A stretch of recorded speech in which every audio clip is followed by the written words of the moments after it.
आज का टॉपिक है ट्रिग्नोमेट्रिक फंक्शन। अभी तक जैसा कि तुम जानते थे हम लोग पीछे कि पिछली बार लास्ट क्लास जो तुम्हारी 10 थी उसमें तुम ट्रिग्नोमेट्री में सबसे पहले कुछ एंगल्स के लिए वैल्यू ट्रिग्नोमेट्रिक रेशियो जैसे होते हैं तुम्हारे साइन, कॉस, टेन, कॉट, सेक, कॉसेक, ये सब ट्रिग्नोमेट्रिक रेशियो होते हैं। तो इनके लिए कुछ स्पेसिफिक वैल्यू सीखी थी और कुछ चीज़ें जानी थी। तो आज टॉपिक में बहुत कुछ इंपॉर्टेंट बताएंगे। तो हम ट्रिग्नोमेट्री का चैप्टर शुरू करने वाले हैं, तो उससे ही रिलेटेड अब ये चीज़ें बताई जा रही हैं। तो जैसे जो बताया जा रहा है उसे ध्यान से देखो, नहीं है तो बताओ। इंग्लिश मीडियम वाले भी ध्यान से देखो, पूरा समझ में आएगा। तो टॉपिक है त्रिकोणमितीय फलन या ट्रिग्नोमेट्रिक फंक्शन। तो पीछे कुछ इसमें इंपॉर्टेंट रिलेशन दे रखे हैं, जैसे तुम पढ़ भी चुके होगे। Sine theta is equal to 1 upon cosec theta, cos theta is equal to 1 upon sec theta, tan theta is equal to 1 upon cot theta. Tan और ये तुम्हारा चीज़ें यहाँ पे दे रखी हैं, टेन का साइन अपॉन कॉस, कॉस का कॉट का कॉस अपॉन साइन। अब कुछ ज़रूरी आइडेंटिटीज़ हैं, ये भी तुम लोगों ने पढ़ी होगी। Sine square theta plus cos square theta is equal to 1 plus sine square theta is equal to cot square theta, 1 plus cot square theta is equal to cosec square theta. ये कुछ आइडेंटिटीज़ थी।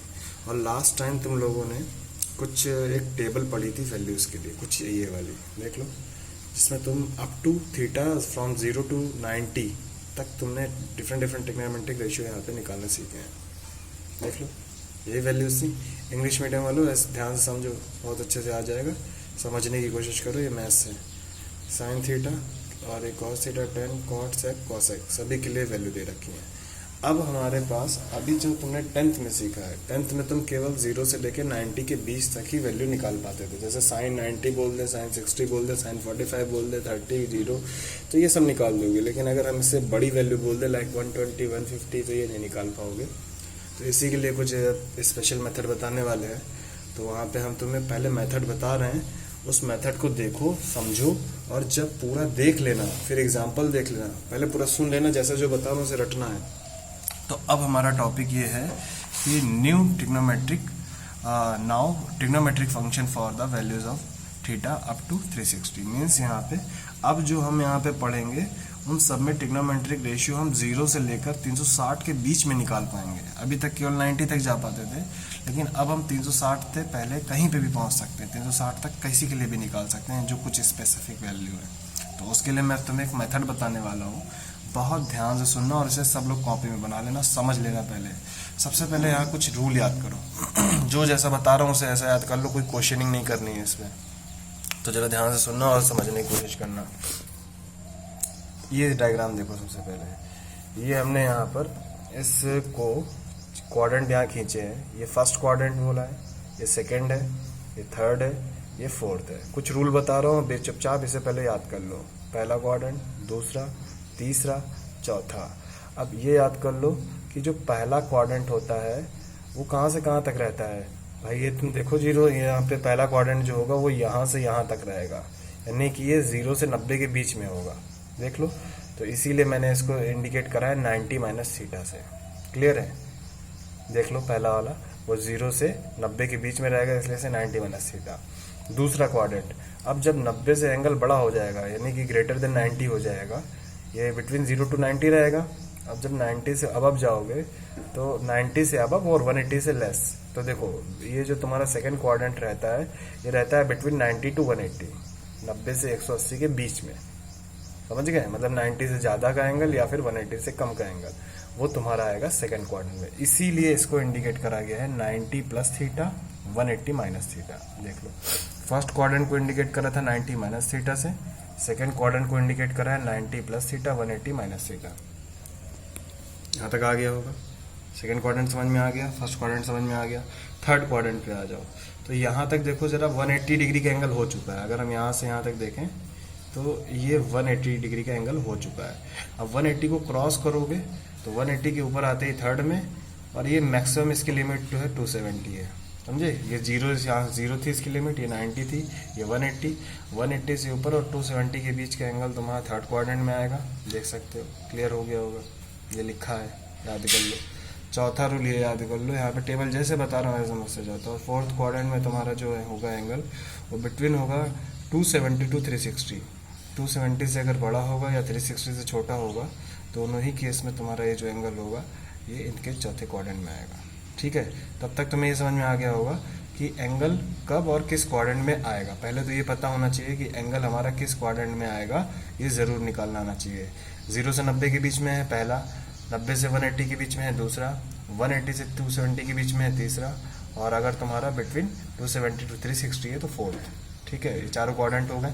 लिखने का तरीका बता दिया, इसको इस पहले में ऐसे लिख सकते हो, हाँ अभी बताऊंगा। और इसमें ये 90 माइनस थीटा क्या है, किस तरीके लिखा जाएगा, मैं तुम्हें बताऊंगा। क्योंकि हम ट्रिग्नोमेट्रिक रेशियो में जो वैल्यू निकाल पाते हैं कुछ स्पेसिफिक ही निकाल पाते हैं, 0, 30, 45, 60, 90। अब हम 15 की कहते हैं, 20 की कहते हैं तो नहीं निकाल पाओगे, इसलिए यहाँ पे कुछ ये फॉर्मूले हैं। तो तुम पहले ये याद कर लो, पहले को ऐसे लिख सकते हैं, सेकंड वाले को हम 90 प्लस करके भी लिख सकते हैं, 180 माइनस करके भी लिख सकते हैं। जैसे एग्जाम्पल ले लें, आया हमारा 150, सेकेंड में मान लो 150 आया, तो 150 को 180 माइनस 30 भी लिख सकते हैं और 90 प्लस 60 भी लिख सकते हैं, ये कह रहा हूँ। तो ये खत्म हो गया। अब आगे सुनना, पहले तो क्वाड्रेंट पहचानना सीख गए। अब ये याद कर लो, फर्स्ट क्वाड्रेंट जो होता है वो घर होता है सभी ट्रिग्नोमेट्रिक रेशियो का, sine cos tan cot sec cosec सभी का। तो ये याद रख लो कि जो तुम्हारा फर्स्ट क्वाड्रेंट होगा वो फर्स्ट क्वाड्रेंट फॉर ऑल होता है। फॉर ऑल मीन्स सारे ट्रिग्नोमेट्रिक रेशियो के लिए। और घर का मतलब मेरा यहाँ भी ये है कि अगर ये ट्रिग्नोमेट्रिक रेशियो इन घर में फर्स्ट में पड़े तो इन सभी की वैल्यू प्लस में जाएगी।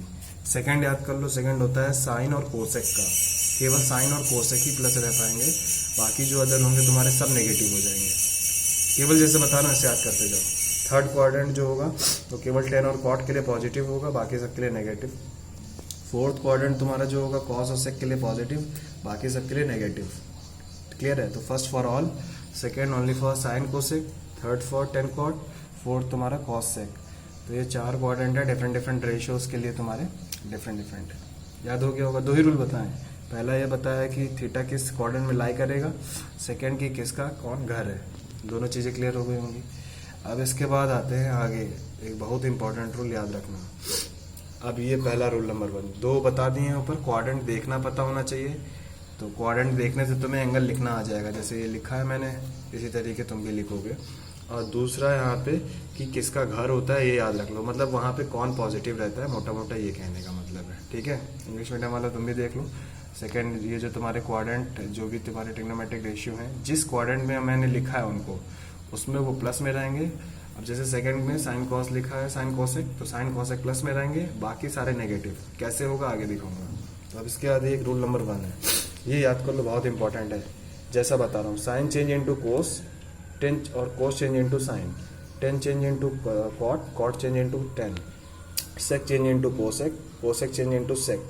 देख लो, क्लियर है। दूसरा रूल ये याद कर लो, 90 to 70 नो चेंज, चेंज, और 180 360 नो चेंज। जैसा बता रहा हूँ वैसा याद कर लो, 90 to 70 चेंज, 180 360 नो चेंज। हो गया, 4 रूल मैंने बताए। क्वाड्रेंट पहचानो, किसका वो वहाँ पे घर है वो पहचान लो, घर का मतलब समझ चुके हो, ऐसे ट्रिक है, याद कर लो, जैसे लैंग्वेज बोल रहा हूँ ऐसे याद कर लो। सेकेंड मतलब जिसका घर है वो याद कर लो, जैसे ये साइन कोसेक का, ये तुम्हारा टेन कॉट का, ये कॉस सेक का, ये फॉर ऑल। और तीसरा रूल ये है कि sine change into cos, cos change into sine, tan change into cot, cot change into tan, sec change into cosec, cosec change into sec. इसके बाद 90 to 70 no change, 180 360, 90 to 70 change, 180 260 360 no change. और किस में कौन change होता है ये इधर बता रखा है, और कब चेंज होता है ये इधर बता रखा है। अब आगे आ जाओ, एग्जाम्पल देख लो। पहला एग्जाम्पल है साइन 120, साइन 120 लिखा है, तो साइन 120 अभी देखो मैंने पहले बताया था क्वाड्रेंट पहचानो। दूसरा क्वाड्रेंट है, देख रहे होगा 90 से बड़ा है, 180 से छोटा है, बिटवीन 90 एंड 180 एंगल लाई कर रहा है तुम्हारा, तो ये सेकंड क्वाड्रेंट में आ जाएगा। 180 तुम कैसे लिख सकते हो एज 120 को कैसे लिख सकते हो, 180 माइनस 60, सॉल्व कर लोगे 120 आ जाएगा। पहले देखो हमने क्वाड्रेंट पहचाना, क्वाड्रेंट के अकॉर्डिंग यहाँ पे हमने क्वाड्रेंट पहचाना, सेकंड क्वाड्रेंट है, सेकंड क्वाड्रेंट में हम ये दोनों चीज़ें यूज़ कर सकते हैं, या तो 90 प्लस लिख लें या तो 180 माइनस लिख लें। तो हमने यहाँ 180 माइनस का यूज़ कर लिया, 180 माइनस यूज़ कर लिया। अब तीसरा रूल, 180 मीन्स नो चेंज, ध्यान रखना, ये सबसे ज़्यादा हम ये यूज़ करते हैं 180 360, क्योंकि इसमें नो चेंज रहता है। क्या मतलब होता है वो सुन लो, 180 360 नो चेंज का मतलब ये है कि जैसे ही 180 दिख जाए तो ये जो साइन बाहर लगा इसको वैसे का वैसे ही लगा दो, और ये जो एंगल लिखा है इसको ऐसे का ऐसे उतार दो, बस। 180 360 दिख जाए, ये ऐसे आ जाएगा, ये ऐसे आ जाएगा, 180 गायब, साइन 60 आ गया। लास्ट स्टेप, अब ये देखना होता है कि जो ये सेकंड क्वाड्रेंट था क्या ये साइन का ही घर था, अगर घर था तो प्लस लग जाएगा, अदरवाइज माइनस। तो देख लो सेकंड क्वाड्रेंट साइन का ही घर होता है, तो हमने यहाँ प्लस लगा दिया, तो ये आ गया तुम्हारा ये। अब इसके बाद आ जाओ यहाँ पे दूसरा एग्जांपल cos 240। तो cos 240 में तुम्हारा आ गया cos, इसको हम लिख सकते हैं 180 प्लस 60 लिख सकते हैं। ये देखो थर्ड क्वाड्रेंट में जा रहा है, 180 से बड़ा है, 270 से छोटा है, तो थर्ड क्वाड्रेंट में गया। अब मैंने बताया 180 नो चेंज, बस सिंपल सा तरीका, सबसे पहले क्वाड्रेंट पहचानो, क्वाड्रेंट के अकॉर्डिंग इसे स्प्लिट कराओ, स्प्लिट कराने के बाद अब 180 नो चेंज होता है, तो जैसे ही नो चेंज तुम्हें दिखे तो नो चेंज में कॉस इधर आ गया, साइड 60 इधर, एंगल थीटा इधर आ गया, उधर गया। अब चूंकि ये थर्ड क्वाड्रेंट है जो कि कॉस का घर नहीं होता है, टेन और कॉट का होता है, तो टेन और कॉट का होने की वजह से हम यहाँ पे इस पर माइनस लगा देंगे। देखो आ गया समझ में। इसी को तुम कह सकते हो कि हमने अभी 180 यूज़ कर रहे थे, अब मैं इसी को दूसरे तरीके से करता हूँ। इस बार मैंने 240 को 270 माइनस 30 करके लिख लिया है, सॉल्व करोगे वो अगेन तुम्हारा 240 ही आ जाएगा, और 270 माइनस 30 भी वही तुम्हारा थर्ड क्वाड्रेंट के लिए रूल होता है, बट मैंने इसलिए यूज़ कर लिया ताकि तुम दूसरा मेथड देख लो। तो 90 और 270 चेंज होता है, ये देख लो, और चेंजिंग के रूल बता रखे हैं कौन किस में चेंज होता है, साइन कॉस में, कॉस साइन में, टेन कॉट में, कॉट सेक में, सेक कोसेक में, कोसेक सेक में। तो यहाँ पे मैंने लिखा था देखो कोस, तो कोस को मैंने बदल दिया साइन में, और ये एंगल यहाँ पे उतर आया, बस इतना सा है। 90 to 70 होगा तो ये बदल देना जिसमें चेंज होता है उसमें, और ये एंगल। अब चूंकि थर्ड क्वाड्रेंट कॉस का अगर नहीं होता है, 10 कॉट का होता है, टेबल में लिखा रखा है, इसलिए माइनस लगा दिया 1/2 आंसर। आगे के एग्जाम देख लो, नहीं है तो बताओ और एग्जाम्पल